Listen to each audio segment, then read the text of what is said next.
Goeiemôre. Jy luister na die 27ste oordeenking in die reeks, 'n paar maal om die son.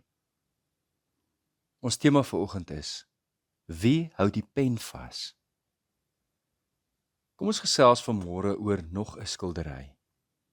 Teen die kantoormuur van ons professor in Nuwe Testament by Tikkies was daar 'n afskrif van Rembrandt se skildery Sint Matteus en die Engel. In die skildery sit Matteus met 'n groot boek voor hom oop en 'n pen in die hand terwyl hy diep in gedagte voor hom uitstaar.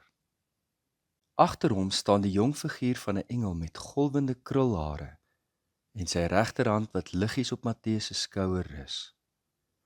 Matteus, met sy kop effens na regs gedraai waar die engel se mond teen sy oor is, luister hy wat die engel fluister, terwyl hy die pen self met sy regterhand vashou, gereed om te skryf.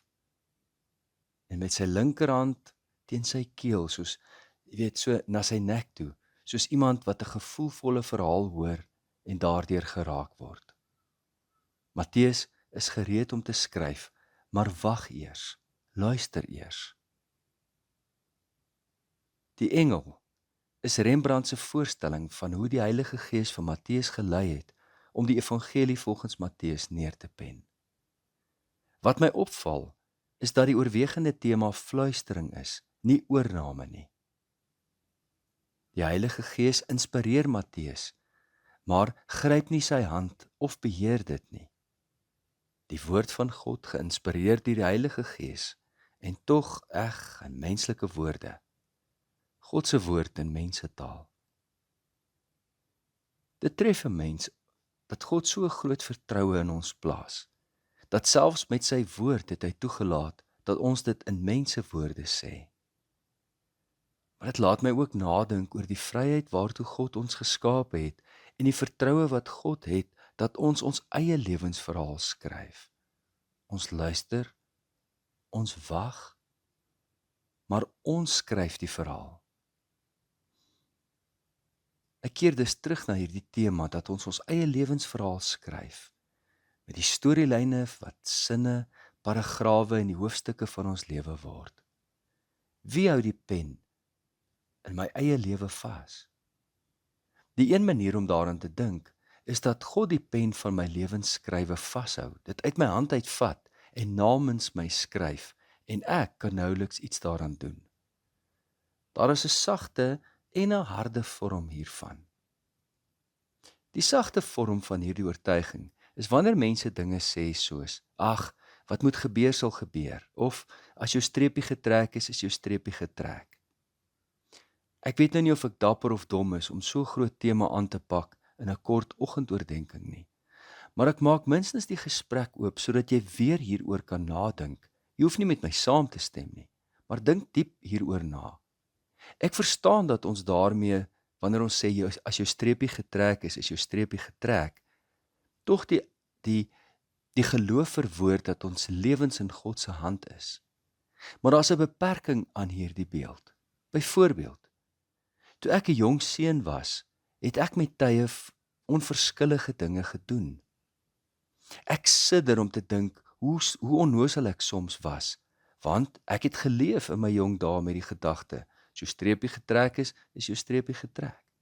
Byvoorbeeld, op 'n dag het ek en vriende en my neef, toe ons by Arabiedam was, een van die damme met die hoogste populasie van krokodille in die suidelike halfrond, op die damwal bo geklim en die 20 meter ver van die damwal afgespring omdat ons mekaar uitgedaag het. En dan moes ons nog die 50 meter na die kant toe swem. Nou as dit jou tyd is dit jou tyd. Ek dink nie meer so oor die lewe nie. As ek terugkyk, dan dink ek hoe dwaas ons was om onverskillig vinnig op 'n grondpad te gejaag het toe jy leer bestuur het. Maar daar's ook 'n meer gewigtige vorm van hierdie oortuiging, bekend as die predestinasieleer of die uitverkiesingsleer. Ons moet die agtergrond hiervan verstaan. Die kerkhervormers het diep nagedink oor die verskynsel dat party mense tot geloof in God kom wanneer hulle die evangelie hoor en ander mense nie. In hulle eie verstaan moes daar dan 'n rede daarvoor gewees het. En dit is God moes vooraf bepaal het wie gaan glo en wie nie. Anders, as dit by onsself lê, dan is ons terug by die tema van geloof deur ons eie werke of geloof deur ons eie verdienste. So, volgens die uitverkiesingsleer het God reeds vooraf besluit, aan die begin van tyd, wie eendag gered gaan word en wie gaan eendag hel toe. Ek weet nie wie gemaklik is met so 'n oortuiging nie, maar ek is nie. Hoewel dit 'n oplossing gee vir een probleem, skep dit 100 ander probleme. Want dit laat ons nie met die gedagte dat God ons redder en verlosser is nie, maar besonder wreed van aard. Johannes Calvin byvoorbeeld, een van die kerkhervormers, sou nie sê dis wreed nie, maar dit is die soewereine wil van God. Ander teoloë sou gesê het, dit is die misterie van God, wat ons nie heeltemal verstaan nie. Nie een van die teoloë wie se werke ek gelees het in al my jare as teoloog, onderskryf hierdie leer nie. Karl Barth, om maar net een voorbeeld te noem, het gesê dat die predestinasieleer of die uitverkiesingsleer sou beteken dat Christus net vir sommige mense gesterf het en nie vir almal nie. En dit kan tog nie. Daarmee stel Barth eerder dat alle mense dan uitverkies is, as jy die woord wil gebruik. Dit is en bly 'n absolute misterie waarom nie alle mense God se redding en genade aanvaar nie. Maar om my beeld aan te sluit, dit is omdat God nie die lewenspen waarmee ons verhaal skryf, uit ons hand uitruk nie. Ons is tot vryheid geskep. Dink aan die woorde van Paulus in Romeine 5 vers 18. Daarom dan, soos daar deur die oortreding van een mens, tussen hakies Adam, veroordeling oor alle mense gekom het, so het daar ook deur die een mens, tussen hakies Jesus, se gehoorsame optrede vir alle mense regverdiging gekom. Romeine 11 vers 32. God het almal onder die ongehoorsaamheid ingesluit, sodat hy aan almal ontferming kan betoon. Die groot gelykmaker is dat niemand dit verdien nie, maar dat God nogtans in sy groot genade die aanbod aan alle mense maak om die evangelie te aanvaar en gered te word. 1 Timoteus 2 vers 4. Dit is goed en reg in die oë van God, ons verlosser, wat wil hê dat alle mense verlos word en tot kennis van die waarheid kom. Die skildery van Rembrandt is beide 'n vertroostende en 'n vermaanende beeld. In afhanklikheid van God, in dankbare aanvaarding van God se verlossing en in afhanklikheid van die Heilige Gees wat aan ons die wil van God bekend maak, skryf ons ook die storie van ons eie lewens. En ons skryf dit in die verlossingsverhaal waarmee Matteus begin skryf het. Ons lewe het 'n oop einde, so oop soos die oneindige genade van God.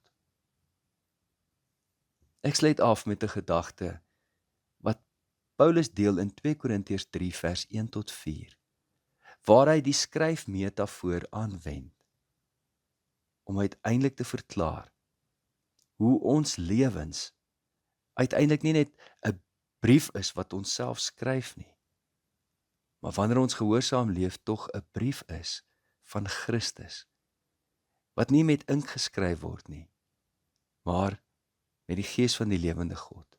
Luister na hierdie aangrypende woorde. Julle is self ons aanbevelingsbrief, geskryf op ons harte, vir almal om te lees en te verstaan. Dit is tog duidelik dat julle 'n brief van Christus is, deur ons diens geskrywe, nie met ink nie, maar met die Gees van die lewende God, nie op klip nie, maar op die harte van mense. Ons sê dit omdat ons deur Christus ten volle op God vertrou. Anders gestel, as ons die brief op ons hart lees, waar Christus in ons harte skryf, deur sy Heilige Gees, sal ons weet hoe ons lewensstorie moet skryf. Kom ons bid saam.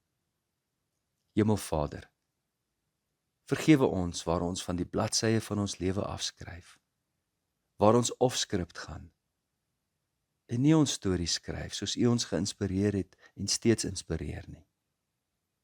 Dankie dat U deur U Heilige Gees in ons harte skryf, dat ons U storie ken.